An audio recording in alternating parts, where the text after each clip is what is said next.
லூக்கா 2ஆம் அதிகாரம் 36, 37 வசனங்கள். பக்கம் 80. ஆசேருடைய கோத்திரத்தாலும் பானுவேலின் குமார்த்தியுமாகிய அன்னாள் என்னும் ஒரு தீர்க்கதரிசி இருந்தால். அவள் கன்னி பிரயாயத்தில் விவாகமானது முதல் 7 வருஷம் புருஷனுடைய வாழ்ந்தவளும் அதிக வயது சென்றவனுமாய் இருந்தாள். ஏறக்குறைய 84 வயதுள்ள அந்த விதவை தேவாலயத்தை விட்டு நீங்காமல் இரவும் பகலும் உபவாசித்து ஜெபம் பண்ணி ஆராதனை செய்து கொண்டிருந்தார்.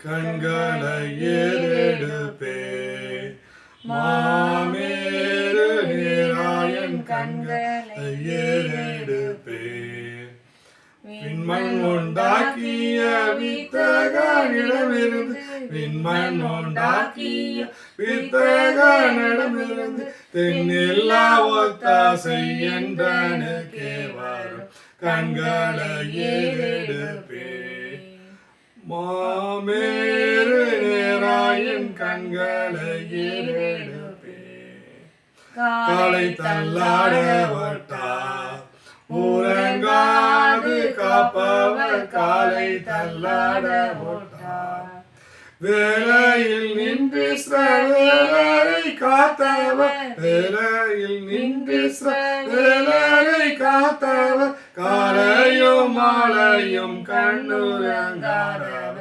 கண்களை ஏறெடுப்பே மாமேறு நேராயன் கண்களை ஏறெடுப்பே பக்க நிழலவரே என்னை ஆதரித்திடும் பக்க நிழலவரே எக்கால நிலைமையும் என்னை சேதப்படுத்தாது எக்கால நிலைமையும் என்னை சேதப்படுத்தாது முக்காலம் நின்றென்னை காவல் புரியாமல் கண்களை ஏறெடுப்பே மாமேறு நேராயன் கண்களை ஏறெடுப்பே எல்லா தீமைகளுக்கும் என்னை விலக்கியே எல்லா தீமைகளுக்கும் பொல்ல உலகில் போக்குவரத்தையும் பொல்ல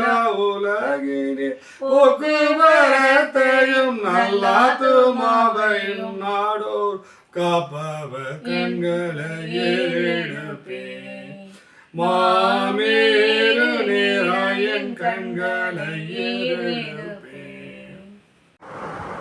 ஆண்டவராகிய இயேசு கிறிஸ்துவின் திருநாமத்திலே உங்கள் அனைவருக்கும் என்னுடைய வணக்கத்தையும் வாழ்க்கையும் தெரிவித்துள்ளேன். பரிசுத்த லூக்கா இந்த சுவிசேஷத்திலே 2ஆம் அதிகாரத்திலே 36, 37 வசனங்களை வாசிக்கும் போது அன்னாளை பற்றி நாம் வாசிக்கிறோம். அதில் அன்னாளை பற்றி என்ன சொல்லப்பட்டிருக்கிறது என்றால், அவள் பானுவேல் என்பவரின் மகளாக பிறக்கிறார். அவள் இயற்கையிலே ஒரு தீர்க்க தரிசன வரம் கொண்ட பெண்ணாக அவள் ஆண்டவராலே படைக்கப்படுகிறார்கள். அவளுக்கு ஏற்ற காலத்திலே திருமண வேலை நடக்கிறது. திருமணம் செய்து வைக்கிறார்கள். பின்னர் கணவருடன் 7 ஆண்டு காலம் வாழ்கிறார்கள். பிறகு அவர்கள் ஊழியத்திலே ஈடுபடுகிறார். அவருடைய கோத்திரத்தை பார்க்கும்போது அவர் அசேர் கோத்திரம் எனப்படும் கோத்திரத்தை சேர்ந்தவராக இருந்திருக்கிறார்கள். அதே அந்த காலத்திலே லேவி, யூதா, பென்யமீன் தவிர இன்னும் பல கோத்திரங்கள் இருந்தன. ஆனால் இந்த பானுவேலின் மகள்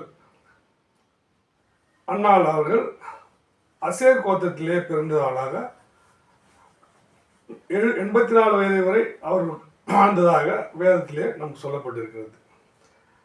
மேலும் அன்னாள் அவர்கள் நோன்பு காலங்களிலே மிகுந்த பக்தியுடனும் அதிக நேரம் ஆலயத்திலே செலவிட்டாள் என்று நமக்கு வேதம் தெளிவாக சொல்லுகிறது. நாம் கூட இந்த லெந்து காலங்களிலே உபவாசம் இருப்பது, அசைவம் தவிர்ப்பது, ஆடம்பர உடைகளை உடுத்துவது தவிர்ப்பது போன்ற காரியங்களில் நாமும் கடைபிடித்து வருகிறோம். ஆனால் அன்னாலோ அதிகமான நேரத்தை ஆலயத்திலே செலவிட்டால் என்று நாம் வேதத்தை வாசிக்கிறோம். எருசலேமின் மீட்புக்காக காத்திருந்தவர்களுக்கு கர்த்தரை குறித்து அதிகமான செய்தியை அவர்கள் கொடுத்திருக்கிறார்கள். இது நம் வேதத்தின் வாயிலாக நாம் அறிந்து கொள்கிறோம். நாமும் கூட அவளைப் போல வாழ வேண்டும் என்று நாம் முயற்சிக்கு செய்ய வேண்டும். அவரது மீட்பை 38வது வசனத்திலே பேசுகிறார்கள். தேவனை புகழ்ந்து அநேகருக்கு முன்பாக பேசுவதை வழக்கமாக, ஆண்டவருடைய மகிமையை குறித்து பேசுவதை அவள் வழக்கமாக கொண்டிருந்தாள். ஆலயத்திலே அதிகமான நேரம் செலவிட்டாள் என்று நாம் வேதத்திலே வாசிக்கிறோம். வாழ்நிலையில் நாமும் கூட கஷ்டம் வரும்போது மட்டுமே தேவனை தேடுகிறோம். நம்முடைய விண்ணப்பங்களையும் நம்முடைய எதிர்பார்ப்புகளையும் நமக்கு வரக்கூடிய சோதனைகளை குறித்து ஜெபிக்கிறோம். ஜெபத்தின் வாயிலாக ஆண்டவருக்கு நாம் தெரியப்படுத்துகிறோம். மேலும் இந்த உபவாச காலங்களிலே உபவாசம் இருந்து ஜெபிக்கிறோம். நம்முடைய ஆலயத்திலே கூட வழக்கமாக சனிக்கிழமைகளிலே உபவாச கூட்டம் நடைபெறுகிறது. அந்த உபவாச ஜெபத்திற்கு தனி வல்லமை உண்டு என்பதை நாம் அறிவோம். கடவுளை குறித்து தியானிக்கவும் விசுவாசிக்கவும் அவர் பாடுகளை அநேகருக்கு அறிவிக்கவும் தேவனுடைய மீட்பை குறித்தும் அன்னாள் அவர்கள் பேசி வந்திருக்கிறார்கள். இது வேதத்திலே நமக்கு சாட்சியாக விளங்குகிறது. லூக்கா சுவிசேஷத்தில் இவைகளை லூத்தா எழுத்தாளராக அப்போஸ்தலனோடு ஊழியனாக இருந்திருக்கிறார். அவளைப் போல நாமும் வாழ முயற்சிக்க வேண்டும். அதுதான் இந்த உபவாச காலத்திலே நாம் தெரிந்து கொள்ள அழைக்கப்படுகிறோம். அதிகமாக இந்த மற்ற காலங்களை விட இந்த காலங்களிலே அதிகமாக நம்மை நாமே வருத்தி நம்முடைய ஆடம்பரங்களை எல்லாம் தவிர்த்து